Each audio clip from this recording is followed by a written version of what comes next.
Atos, capítulo 2, versículo 42 até o 47. Por favor, acompanhe a leitura do texto, que possamos estar atentos ao que o Senhor tem para nos falar nessa noite.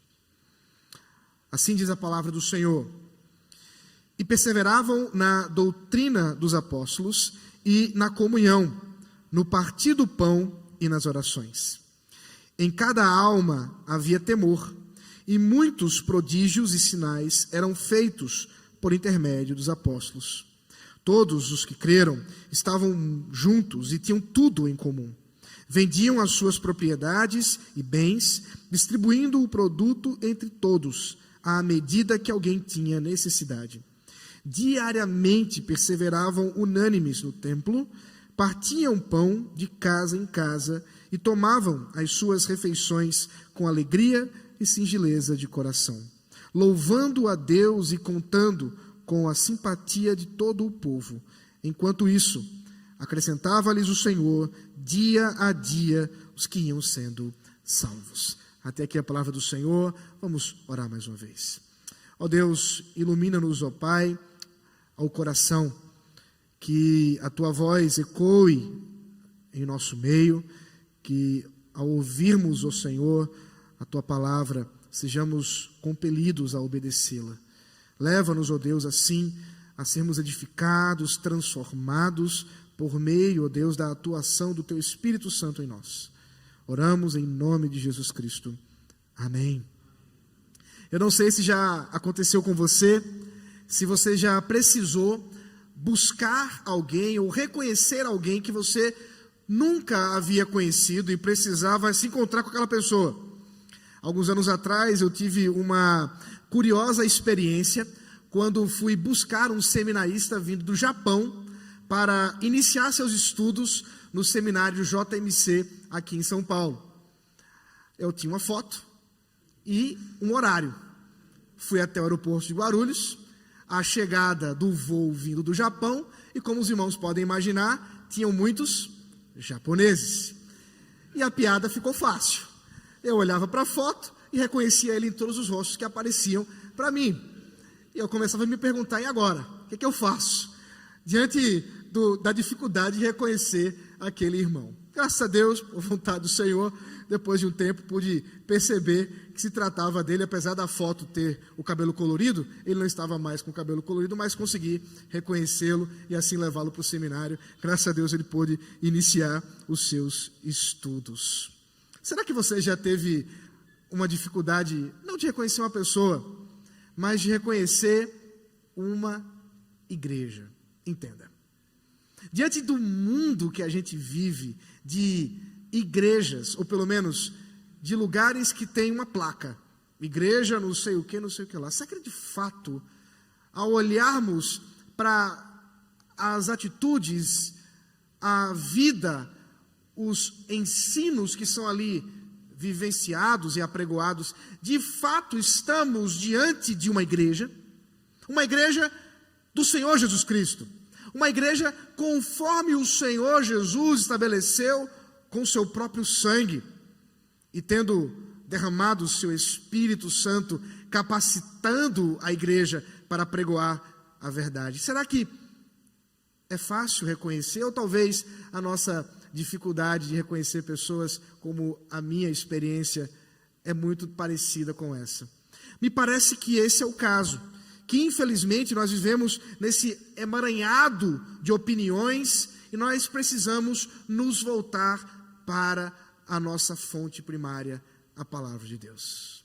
Precisamos olhar para o texto sagrado e encontrar ali as marcas, aquilo que evidencia, não como que uma foto, mas muito mais do que uma foto, a vida dos nossos irmãos da igreja do Senhor Jesus Cristo, que, conforme descrito aqui no texto que lemos, escrito por Lucas, o evangelista, o mesmo que escreveu o Evangelho e que agora escreve o seu segundo volume dos Atos dos Apóstolos por meio do Espírito Santo, nos informa muito mais do que apenas contando uma história, mas nos informa como viviam os cristãos de sua época e como devem viver até até hoje.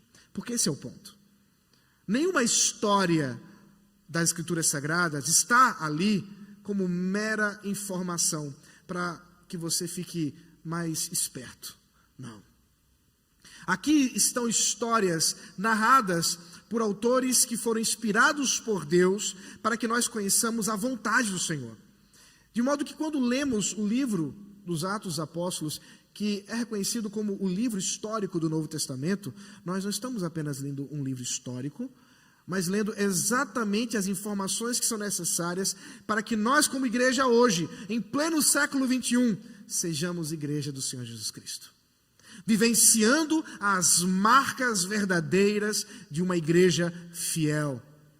Por isso, irmãos, ao meditarmos nesse trecho tão importante para a narrativa de Lucas, que inclusive ele há de repetir de alguma maneira os mesmos traços da vida da igreja. Depois você pode observar isso em Atos capítulo 4, versículo 31 ao 35, ou Atos 5, 11 ao 16. Essa repetição proposital de Lucas nada mais é para nos mostrar que a vida, conforme descrita aqui, não foi apenas pontual, não foi apenas algum momento da história da igreja, mas antes alguma coisa que nos mostra qual é o tom da vida dos cristãos.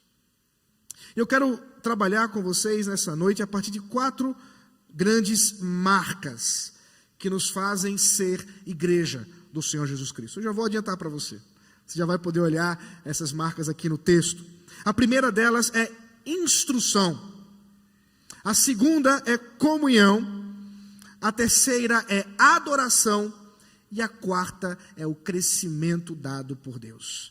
Instrução, comunhão, adoração e o crescimento dado por Deus. Veremos isso assim, ponto a ponto, de acordo com o que o texto nos diz.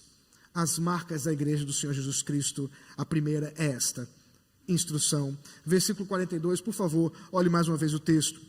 E perseveravam, diz o texto, na doutrina dos apóstolos e na comunhão, no partir do pão e nas orações. Lucas aqui nos informa aquilo que era continuamente feito pela igreja, uma ênfase textual. Quando ele aqui, eu estou com o meu professor de grego aqui visitando a igreja, e eu fico meio constrangido, mas ele vai saber do que eu estou falando. Aqui é um particípio presente ativo, que propositadamente nós encontramos Lucas mostrando que esses irmãos insistentemente perseveravam nesta vida comunitária de instrução. É o primeiro ponto. Eles não fizeram isso apenas uma vez, mas antes eles estavam cientes de que o fundamento de seus encontros e de suas reuniões estavam estabelecidos exatamente por meio da doutrina dos apóstolos. Amados, infelizmente, nós vivemos em tempos em que certas palavras se tornaram pejorativas, negativas, quando que nas Escrituras são tratadas como algo positivo e de louvor. E uma delas é doutrina. Você deve ter ouvido isso. Você talvez já tenha até mesmo pensado isso. Doutrina esfria a igreja. Se você lidar demais com instrução, com ensino, com teologia, você vai terminar afastando as pessoas, elas vão esfriar e vai perder o fogo da igreja. Eu já ouvi isso de muita gente, até mesmo de pastores. Por outro lado, a primeira marca que nós encontramos de uma verdadeira igreja é exatamente o seu compromisso doutrinário. É curioso, porque Lucas diz que a doutrina da qual eles estavam perseverantemente associados é a doutrina dos apóstolos. É curioso porque, e talvez você tenha se perguntado isso, era esperado que Lucas dissesse: perseveravam na doutrina do Senhor Jesus Cristo. Não seria mais fácil? Mas por que ele diz doutrina dos apóstolos? Porque, amados, quando o Senhor Jesus Cristo, tendo morrido, ressuscitado, e ao subir aos céus, informado aos seus discípulos que os enviaria pelo poder do Espírito Santo, capacitando-os para proclamar a sua verdade, ele deu a autoridade aos apóstolos para que estes ensinassem todas as coisas que ele os havia dito. De modo tal que a doutrina dos apóstolos nada mais é do que o ensino centrado no Evangelho do Senhor Jesus. Nada mais é do que o ensino centrado em Cristo. Por isso, até ficaria redundante, Lucas não precisaria dizer, e perseveravam na doutrina do Senhor Jesus Cristo centrado nele. Não precisa, porque os apóstolos, e como a gente pode observar inclusive nos discursos de Pedro, nos discursos de Paulo, aqui no livro de Atos, nós observamos que é exatamente isso que estava no coração dos apóstolos. Jesus, apresentar Jesus Cristo, o seu Evangelho, de tal modo, queridos, que quando eles estavam presentes, unidos, estavam visitando aquilo que o Senhor Jesus Cristo fez. E é exatamente por isso que nós temos essa confecção, essa produção do que nós chamamos de Novo Testamento. O Novo Testamento nada mais é do que o registro da doutrina dos apóstolos centrados em Cristo. De modo que hoje, quando nós lemos as Escrituras, e particularmente o Novo Testamento, nós estamos exatamente nos voltando para aquilo que outrora foi ensinado, que continuamente continua sendo ensinado e que hoje nós devemos continuar a ensinar. E aqui, queridos, nós temos uma divisão entre a nossa perspectiva reformada do que é essa continuidade dos apóstolos com a visão católica romana. Lembra, o próprio termo que dá nome à igreja é Igreja Católica Apostólica Romana. Por que esse apostólico está aí? Porque na visão católica romana, a igreja do Senhor Jesus, tendo sido estabelecida pelos apóstolos, precisa ter uma conexão apostólica, de modo tal que, vez após vez, você tem apóstolos guiando a igreja. Agora tem Leão, alguma coisa que governa a igreja de Roma. E essa sucessão apostólica, conforme eles pensam, é o que garante a continuidade da doutrina dos apóstolos. Para nós não. Porque para nós não importa quem está governando a igreja. Para nós não importa a pessoa em si, mas sim o que ela está ensinando. Não importa se historicamente ela vem de uma linhagem de pessoas que podem ser conectadas historicamente, como eles dizem, até a igreja primitiva. Não sei se dá nem para provar isso, mas se desse, não importaria, porque a doutrina dos apóstolos é passada à igreja não por homens, mas pelo poder do Espírito da verdade, onde estes homens, se proclamam a verdade, estão conectados com a doutrina dos apóstolos. Quando, portanto, nós, reformados, rompemos com Roma e dissemos a verdade acima da autoridade, estávamos dizendo exatamente isso, que a doutrina dos apóstolos é aquela que foi deixada pelos apóstolos e que nós temos o Novo Testamento como registro, como testemunho que nós devemos procurar crer, estudar e nos aprofundar durante toda a nossa vida. Por isso teologia é bom para crente. Por isso que doutrina é coisa séria. Agora é claro, irmãos, observe, nunca houve no ensino dos apóstolos uma ruptura entre doutrina e vida, entre ortodoxia e ortopraxia. Por quê?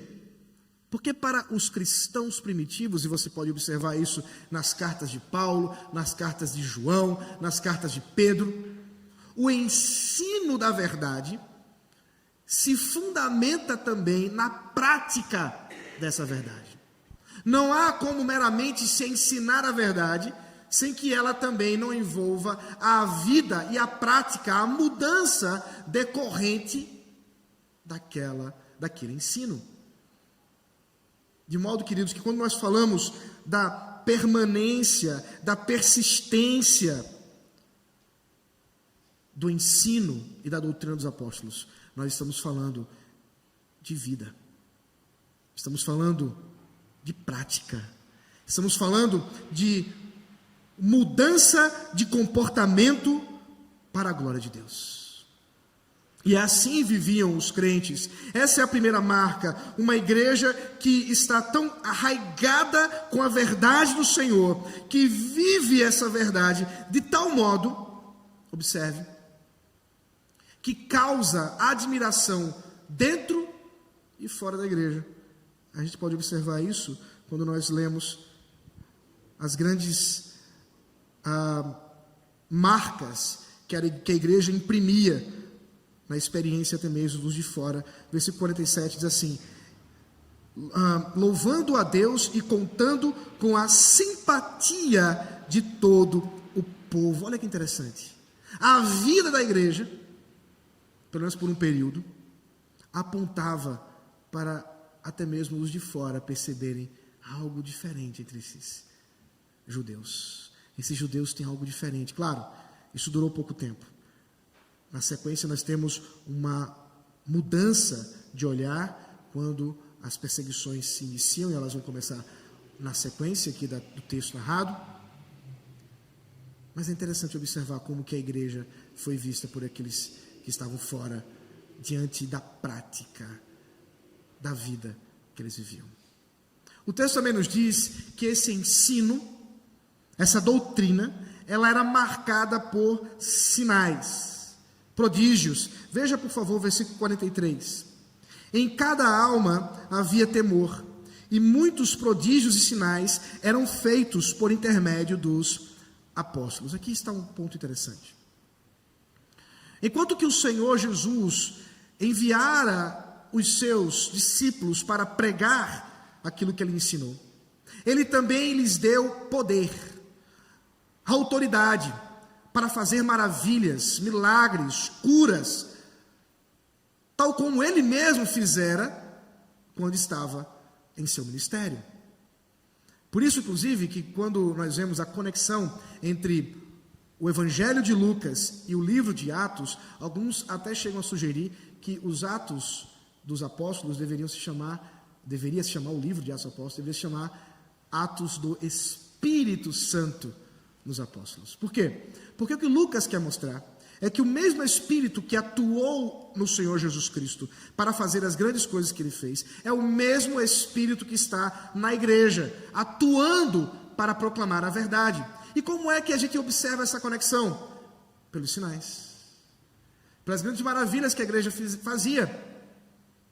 Isso marcava esse momento histórico em que a doutrina estava sendo ensinada, proclamada, e ainda que muitos, ao ouvir, diziam: o que é isso? Que novidades são essas? Não poderiam contestar diante dos milagres, das grandes maravilhas que eram feitas pelos apóstolos. Ao mesmo tempo, irmãos, que nós podemos observar que esses milagres, essas maravilhas que eram feitas nesse primeiro momento do estabelecimento da doutrina dos apóstolos, da doutrina da verdade para a igreja, eles foram aos poucos arrefecendo. Aos poucos eles foram deixando de ser algo tão costumeiro na igreja. E nós vamos ver testemunhos curiosos, quando, por exemplo, o apóstolo Paulo diz a Timóteo: beba um pouquinho de vinho, não tome só água, para o bem do seu estômago. Dá para imaginar o quanto que a água era ruim naquela época, né?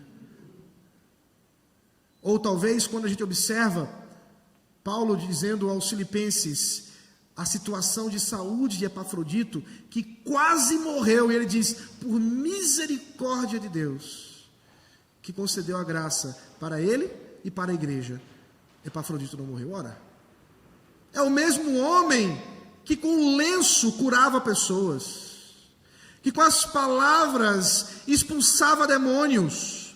Por que agora não fez o mesmo? Por que para Timóteo não enviou junto com a carta o lenço? Dava para enviar. Por que não a Epafrodito não ordenou que a doença saísse? Porque nós vemos momentos históricos distintos dessa história da igreja, que agora, não mais pelos sinais, mas pela proclamação da verdade, é marcada. Isso é uma coisa interessante para a gente. Porque, de fato, irmãos, sinais e maravilhas, por mais curiosos que sejam para a gente, eles não podem converter pessoas. Pensem, por exemplo, o caso um pouquinho antes, quando a gente observa lá em Atos, capítulo 2, comecinho do capítulo, Lucas nos informando que lá estavam 120 irmãos reunidos. E ali, Deus agiu de modo sobrenatural, com um vento, um som de vento impetuoso, línguas de fogo, chamas de fogo na cabeça dos discípulos, que passaram a falar idiomas que nunca estudaram, e todo o povo que estava ao redor daquela casa, eles estavam possivelmente no telhado, onde ficava ali o cenáculo, eles olhavam para aquilo ali, e eles disseram assim: nossa, que bênção, olha como Deus está fazendo. Eles disseram o quê? Estão embriagados. É curioso pensar isso. Deus estava agindo de modo sobrenatural, claramente era o Senhor estabelecendo ali um marco com sinais, mas aqueles que não entendiam simplesmente zombavam. E Pedro, que não era flor que se cheirasse, responde a eles dizendo: são 9 da manhã, ninguém bebeu ainda. Não tem ninguém bêbado aqui não. O que está acontecendo aqui é o que foi prometido e profetizado pelo Senhor por meio de Joel. É o Espírito Santo quem está agora sendo derramado sobre a igreja. De modo que, de fato, alguns, 3.000, vieram a Cristo naquele dia, mas muitos permaneceram incrédulos. Daqui a pouco a gente volta para esses 3.000, hein? Mas observe, portanto, que diante dos sinais não há conversão, mas diante da proclamação da verdade, sim. Por isso, não podemos, de modo algum, esquecermos a marca que fundamenta, que inicia o que é uma igreja, é a firmeza da instrução, da doutrina da verdade, a doutrina dos apóstolos, a pregação da palavra. E assim, esses irmãos perseveravam constantemente em ouvir do Senhor a verdade do Evangelho. Mas a segunda marca que podemos observar aqui no texto, ainda está no versículo 42, quando nos diz que os apóstolos, que a igreja de Cristo perseverava na comunhão. Essa é uma marca importantíssima para a igreja. Tal e qual a instrução, a comunhão é um sinal do que é a igreja. E o texto nos fala que eles de fato estavam comprometidos com a comunhão, a ponto de viverem unidos. Observe o versículo 44. Todos os que creram estavam juntos e tinham tudo em comum. Lucas nos mostra que essa igreja, em seu nascedouro, estava convivendo de modo tão íntimo um com o outro, que havia até mesmo uma unidade de estarem com tudo em comum. Seus propósitos, seu coração. Claro, como pode haver comunhão se você não está disposto a abrir o seu coração para o próximo? Algumas pessoas muito feridas, quando ouvem isso, sentem-se com uma grande dificuldade. Porque de fato, na nossa jornada, muitas vezes, podemos estar numa situação da qual a gente se pergunta: será que eu posso confiar? Já fui tão ferido em momentos outrora que será que agora eu consigo me abrir? Mas a comunhão genuína, a comunhão sem hipocrisia envolve, sim, o compromisso de abrir o coração, de abrir a sua vida. E podemos juntos partilharmos dos nossos desafios, sofrimentos e lutas. Isso fica tão evidenciado que na sequência, no versículo 45, nós vemos a reação da igreja ao observar a necessidade de irmãos. Observe o versículo 45. Vendiam as suas propriedades e bens, distribuindo o produto entre todos, à medida que alguém tinha necessidade. Uns anos atrás, conversando com uma pessoa, ela, para defender seu ponto, ela disse assim: está vendo aí? Está vendo que a igreja ela está ligada à ideologia comunista? Está vendo aí, ó? É o primeiro movimento comunista da história. Eu disse para a pessoa: você está enganada, você não entendeu, foi nada. Porque de fato, o texto não está falando aqui de um desapropriar-se das propriedades, ou até mesmo tomar a ideia de propriedade privada como algo negativo. Pelo contrário, a voluntariedade daqueles que, tendo o que tinham, entregar ao próximo diante das suas necessidades, era exatamente a evidência da comunhão. Se eles fossem obrigados a fazer isso, não era demonstração de comunhão. Talvez de fidelidade ao Senhor, mas não de comunhão. A comunhão verdadeira se estabelece exatamente em porque eu sei das necessidades do meu irmão. Eu sei do que ele precisa, a ponto de estar preparado para me desfazer daquilo que tenho, para dar àquele que não tem. Observe o ponto. Veja o caso de Ananias e Safira, que tinham de sua propriedade, venderam e mentiram à igreja e ao Senhor, quando disseram que venderam por um valor que não tinham vendido. E Pedro, ao confrontar, não confronta dizendo: vocês deveriam ter dado tudo. Não. Vocês deveriam ter falado a verdade. O ponto ali foi a mentira de mostrar-se generoso, quando na verdade o que estavam buscando era a vaidade. E aqui, portanto, nós encontramos a igreja vivenciando comunhão verdadeira e genuína, porque conhece a medida da necessidade dos irmãos. E esse é um ponto de comunhão muito importante. Porque quando eu tenho comunhão genuína com alguém, eu sei o que a pessoa está passando. Eu sei o que ela está vivendo. Eu sei que meu irmão está em sofrimento, que ele precisa de uma visita, de uma ligação, de uma oração, ou mais, de um auxílio diaconal, de uma caminhada de auxílio financeiro, de várias demandas que estão atreladas exatamente às necessidades que nos envolvemos nesse mundo. Agora, no caso específico aqui, nós temos ainda um adendo histórico. A gente volta para a situação dos convertidos lá. Nós tínhamos 120 irmãos na igreja. E imediatamente se tornaram 3.000. Um problema social para resolver. Porque não eram apenas 3.000, eram 3.000 forasteiros.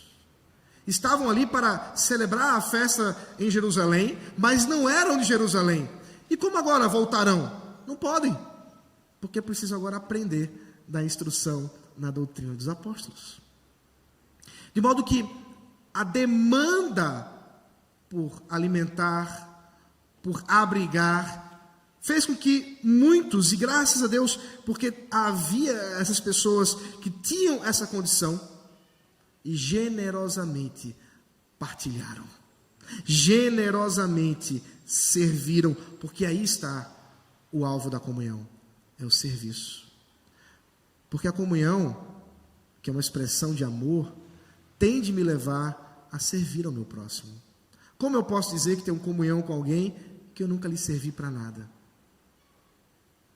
Que eu nunca pude ser um ombro amigo? Como? Não. Comunhão genuína envolve a disposição em servir, a disposição em comungar, em estarem juntos. E essa é a segunda marca. Instrução, comunhão e agora a adoração. É isso que também diz o versículo 42, quando nos fala que eles perseveravam no partir do pão e nas orações. A expressão partir do pão é um termo técnico aqui no Novo Testamento, que relembra aquilo que o próprio Senhor Jesus Cristo fez, quando na noite que foi traído, partiu o pão e deu graças. E é exatamente isso que agora a igreja é demandada a fazer. Quando está reunida, deve também partir do pão e dar graças. Comungar. Relembrar-se da morte e ressurreição de Cristo, até que Ele venha. E fazendo isso, eles, em comunhão, proclamam a unidade que a igreja tem com Cristo e uns com os outros, de tal modo que o Senhor Jesus se faz presente espiritualmente naqueles elementos que nós chamamos de elementos da ceia do Senhor, para que nós sejamos também edificados. Que mistério glorioso! É por isso que a igreja precisa vivenciar os sacramentos que o Senhor Jesus nos deixou: o batismo e a ceia do Senhor. Esse compromisso com esses sacramentos envolvem exatamente o compromisso com a verdade, porque o batismo nada mais é do que a explicitação da aliança do Senhor, de que esta igreja pertence a Deus por meio de Cristo, e está aliançada com o Senhor por meio do seu sangue, assim como também o partir do pão, a mesa do Senhor, é lembrar-se de que não apenas uma vez, mas sempre o Senhor Jesus está conosco em comunhão. De modo que a igreja, ao vivenciar essas coisas, estabelece os meios pelos quais deve cultuar ao Senhor, deve adorar ao Senhor, pela palavra, no Evangelho. Assim como a instrução é fundamentada na doutrina dos apóstolos, centrada em Cristo, o culto também é assim. O culto deve ser uma expressão desse ensino, porque aquilo que cremos, praticamos. Às vezes a gente vê umas coisas muito curiosas. Eu já tive a experiência de estar em cultos, não para pregar, para participar do culto, em que durante a liturgia, seja na boca de um irmão que foi fazer uma oração, ou mesmo alguém que estava conduzindo a liturgia, ou cantando, ou mesmo uma música específica, foi dito alguma coisa que no púlpito foi dito o contrário. Já aconteceu com vocês? É meio estarrecedor. E agora? Ficamos com quem? E muitas vezes, infelizmente, isso se dá porque nós não observamos com o devido cuidado o culto ao Senhor. Porque o culto ao Senhor, meus amados irmãos, não é apenas o momento em que a igreja se reúne, porque isso poderia ser feito de muitas outras maneiras. A igreja pode se reunir para um churrasco, a igreja pode se reunir para um passeio no parque, mas quando a igreja se reúne para o culto a Deus, há um tema que não pode fugir: é o Evangelho.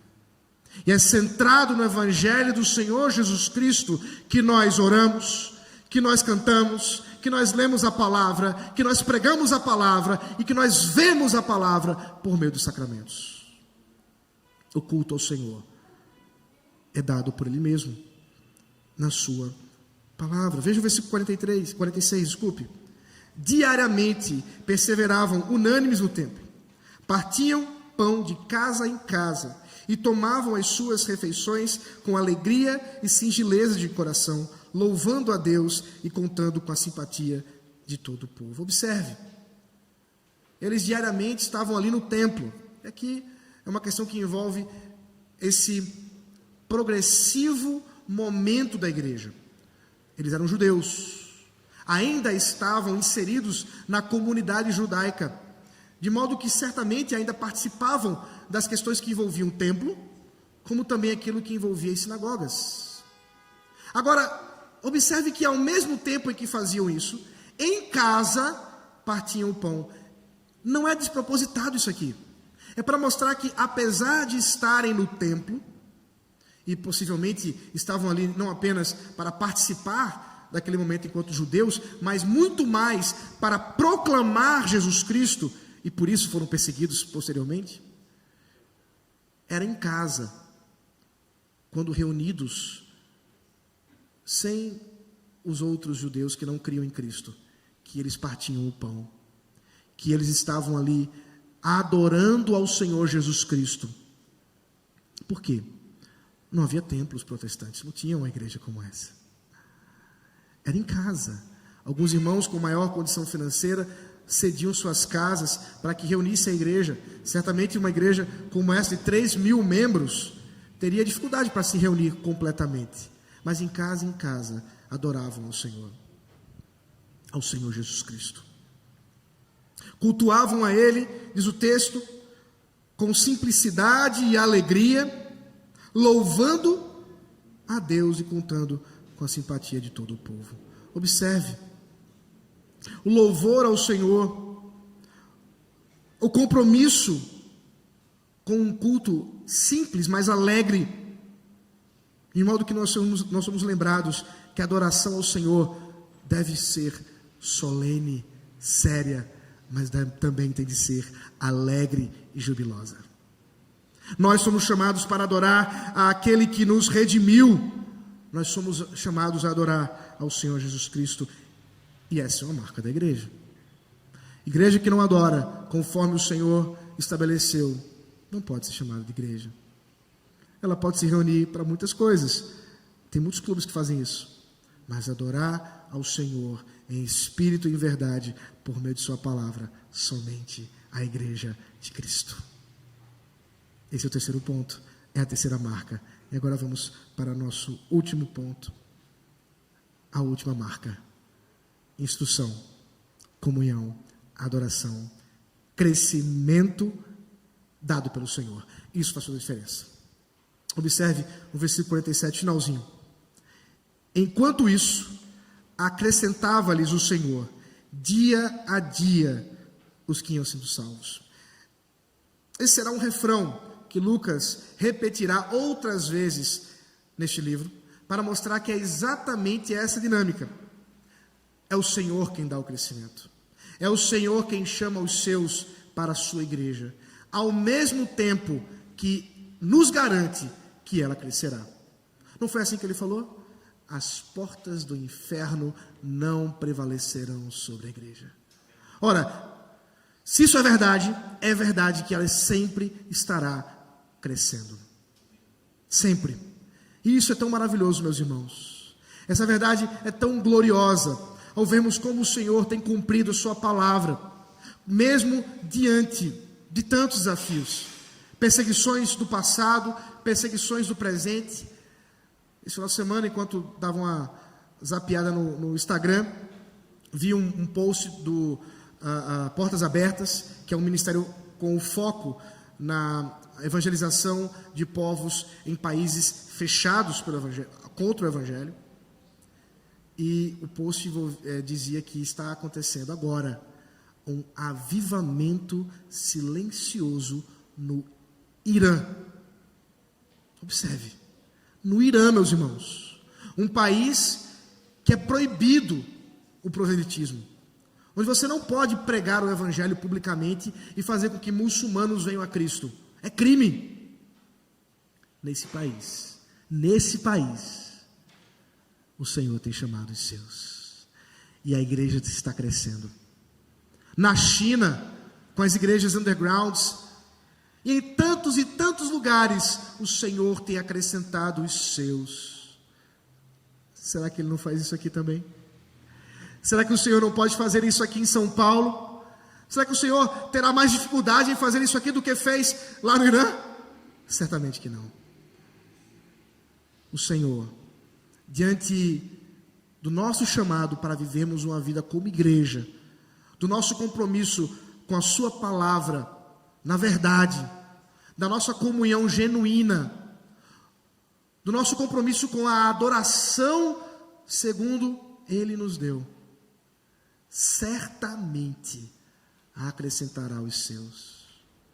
Nos dará o privilégio de vermos vidas sendo alcançadas, pessoas que negavam ao Senhor, mas que agora se entregam a Ele pelo poder do Espírito Santo. Porque, amados, antes de ser uma missão da igreja, essa é a missão de Deus.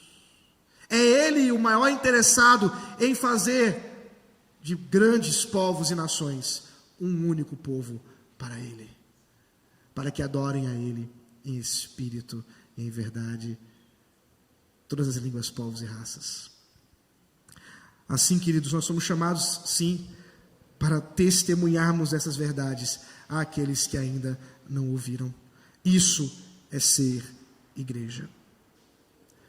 Amados, diante desses símbolos ou sinais ou marcas que nós vemos aqui tão evidentes na palavra de Deus, nós precisamos pensar algumas coisas. Porque talvez a ênfase nossa ao olharmos esse texto é pensar assim, ok, como eu posso julgar a igreja lá fora? Essas igrejas que estão por aí. Mas antes de fazer isso, o exercício deve ser interno, em nosso coração. O exercício deve ser, será que temos sido essa igreja? Será que realmente temos vivido essas verdades com a pregação da palavra, com a comunhão genuína, com uma adoração bíblica e um crescimento do Senhor? Ou temos falhado em sermos de fato uma igreja do Senhor Jesus? É um chamado para que nós possamos olhar para esse momento histórico e vermos como nós vivemos hoje e lembrarmos que sim, nós somos uma escola, porque aqui se aprende a palavra de Deus. Mas também somos uma comunidade, porque aqui se tem comunhão genuína e verdadeira, onde não se vai achar em nenhum outro lugar. Nenhum outro lugar você vai encontrar as amizades genuínas e verdadeiras que vai encontrar aqui. Como também não vai ter em nenhum outro lugar a presença do Senhor de forma tão contundente em adoração. Bem como a certeza de que o Senhor nos chama como igreja para sermos missionários, proclamadores da verdade, na convicção de que aquele que, com toda a soberania, predestinou os seus eleitos, também os chamará mediante a proclamação da verdade pela igreja. Que privilégio, irmãos! Mas é o poder do Espírito na igreja, aqui, na igreja Presbiteriana da Aliança, que o Senhor faz.